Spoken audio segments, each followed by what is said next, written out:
So let's fly over the Waterberg TVET College campuses, located in the Waterberg district in Limpopo. And we're really going to be flying over some of the world's most spectacular terrain. And I'm not exaggerating over here. We have a situation where we have some of the oldest crust on Earth. We're talking about 3 billion year old crust, 3,000 million year old crust. We're also talking about a situation where we're flying over places which have some of the oldest evidence of hominids. That's our ancestors around about 4 million years ago, and evidence of us as Homo sapiens, as humans living in this area around 3 million years ago. Also evidence of the first use of fire by human beings, and also containing some of the world's biggest and richest mines and communities really struggling to survive on the other side. So I think it's a really worthwhile place to try and understand as a place where TVET colleges actually function. And we're going to fly in, and you can see the Limpopo owl in front of you, and there's a spine running through the middle of the owl, and that is the Waterberg Mountains, and that is where these TVET college campuses are located. And as we fly in, I think the first thing which you'll notice is the grey mining zones, the iron mines and the platinum mines on the one side. You'll even see the Pilanesberg old volcano, which is near Rustenburg, which has also got rich mines. Now you'll see the Crocodile River, strong evidence of commercial, mostly white farming. And then we fly in to Thabazimbi, the hills of iron. And you can see that that's actually what they were. And they were strip mined to get the iron out. And these iron ore companies have now actually closed down quite recently. But Thabazimbi as a commercial zone is thriving. And they set up this campus in 2017 as a multi-purpose campus. So DHET commissioned architects to actually design a campus which could fit in most areas and do most things. And that's what this campus is. Very different to the current effort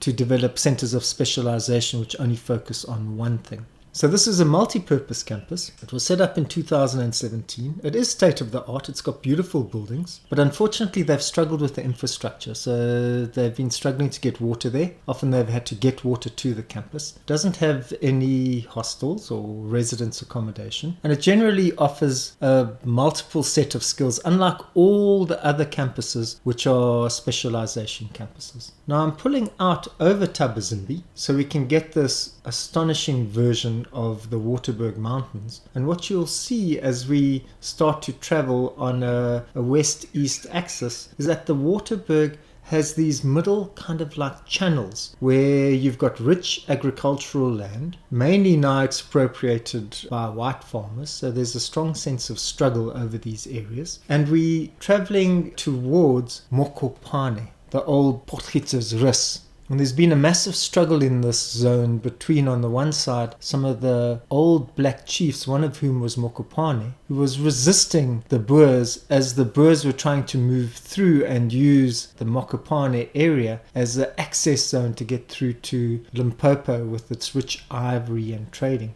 And you can see exactly what I'm talking about. We've been traveling on a west to east axis, and now we've suddenly hit this north-south axis with Mawaraleng, which you can see in front of you. And the reason why there's this north-south axis and these big mines in front of you is this is the northern limb of the Bushveld igneous complex, where massive amounts of igneous rock ruptured through the mantle around about 2 billion years ago. Ancient developments here. And I talked about this site, Makapan's Valley, which has some of our ancestral remains from 3 million years ago. So much for 1652. Like, that's when human beings arrived over here. It's a far more complex and rich history. And you can see Makapan's cave in front of you. It's that dark cave on the right. And that is where Makapan fled to after trying to resist the Boers. What happened was they put together a commander, and they got some Swazis, and they got a whole lot of Makapan's enemies together. And basically Makapan fled to this massive cave, and he tried to outlast and outwait the Boers who were waiting for him. But they set up night and day guards, and they basically starved the community and dehydrated the community to death. There are thousands of skeletons in that cave, and it's a tragic site, but also a site now respected for resistance. And then suddenly found out to contain not only Makapan story, but the story of our ancestors from millions of years ago, who actually, by the way, mastered fire. And that's another story we'll tell when we do the history of technology and the history of TVET. So we're now flying over the Mawaraleng township area, and we're visiting the Business Studies Center. And as I said before, what happens is they've specialized the campuses into different areas. And this has a simulation center. So the students who go here, who are doing office administration and who are doing finance and accounting and economics, they can actually practice what's being done. They don't just learn the theory. They actually do have facilities to enable you to develop the skills which you actually need. We're going to pull away from the Business Studies Center, and we're actually going to go to the IT and Computer Center. And just to say that that business center used to be the old Potgietersrus Technical College. Potgieter was one of the only oaks who died when they were trying to starve Mokopane out, and they named the place after him rather than Mokopane, who'd actually lived there for many years.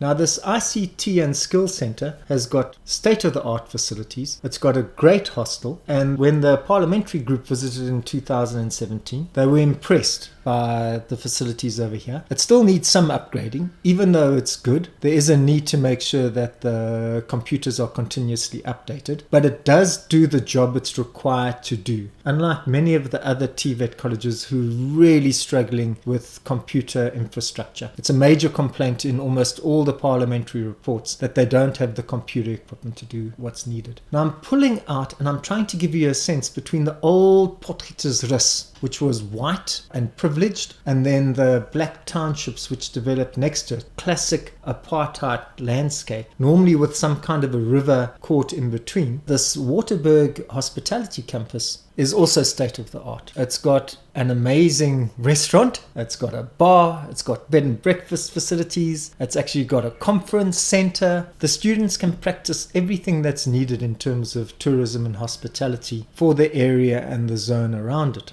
It's quite ironic that this is actually one of the campuses which has got strong links to the mines. The mines are very happy to use this for some of their catering projects and those kinds of things, rather than actually for the more mining engineering skill set, which they tend to pull from outside sources because they need highly skilled engineers.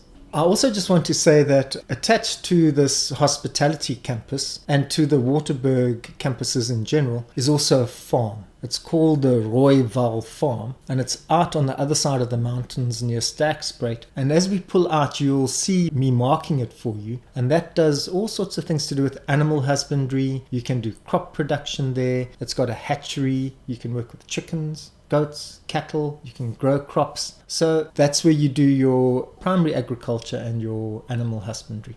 Now we're pulling out on the north-south axis so that you can see Makapan's Poort, as the Afrikaners called it, or the pass, which actually gives you access to that Limpopo region. And now I want to circle around the land of Sekekune, the great warrior king who was far more successful than Mokopane in actually resisting the Boers. In actual fact, the reason why the Boers wanted to go through Makapan's Poort is because Sekekune was successfully resisting the Boers and forcing them out of his terrain. He'd managed to access guns through a migrant labor system where he sent his young men to go buy guns by working on the diamond mines and working on white farms.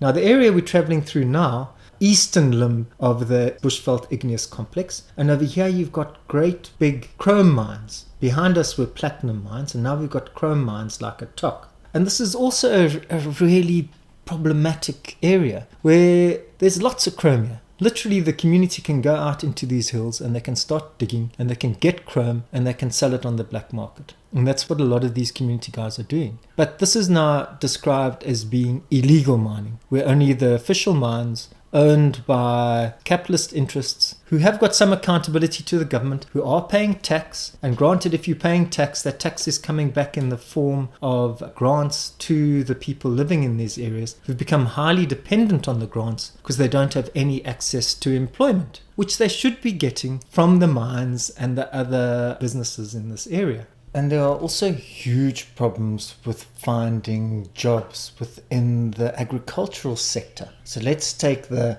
Zebedela citrus estate, which we're going to fly to now. It's 20,000 hectares. It's one of the oldest citrus estates in South Africa. At one stage, it was producing enough oranges for 1 in 8 humans on this earth. What happened was the land was restored to indigenous owners after the end of apartheid. And it's such a difficult operation to run. It's complex. You've got all sorts of things to do with irrigation, mechanized pack houses, diseases, parasites. And what happened was the estate has collapsed. There have been serious issues with even the current jobs that are there being threatened. Currently, it's been bought over by a group of Russian interests who, in alliance with, it seems, the EFF, are taking a long-term lease and sharing the profits half-half with the local community who own the farm.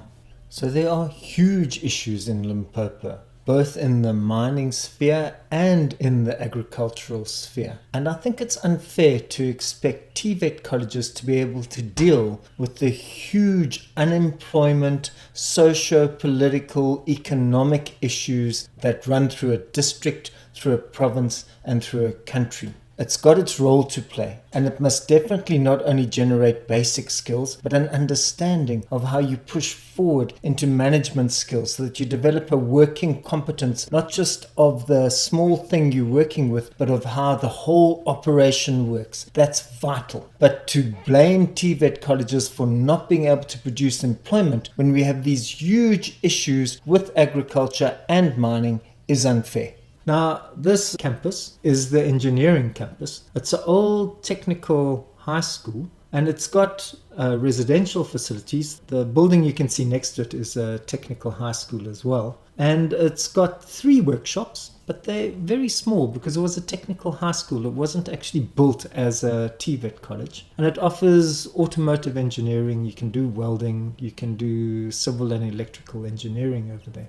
And now, as we're pulling out, I want to try just give you a picture of how the TVET colleges work as a whole. And I'm trying to pull over a east-west axis where you can see the Waterberg and you can see Sekekune land on your left. And I'm pulling around where you can now see Capricorn and the district of Capricorn with the capital of Polokwane. And I'm pulling out further where you can see the Limpopo Plains with its massive ivory and slave trade running down to Delagoa Bay, which was the major trading area. And now you can see the Limpopo Owl appear before you with the spine running down, which is the Waterberg Mountains. And you can see that the Waterberg TVET campuses are located basically on that spine. That's how you make sense of the colleges itself. And you'll see that the other Waterberg colleges, which we'll do in a video soon, is located on a north-south axis because it works between Lepalale right up north with the Medupi power station. Huge fascinating story to tell there. And then more in the south, Modimole,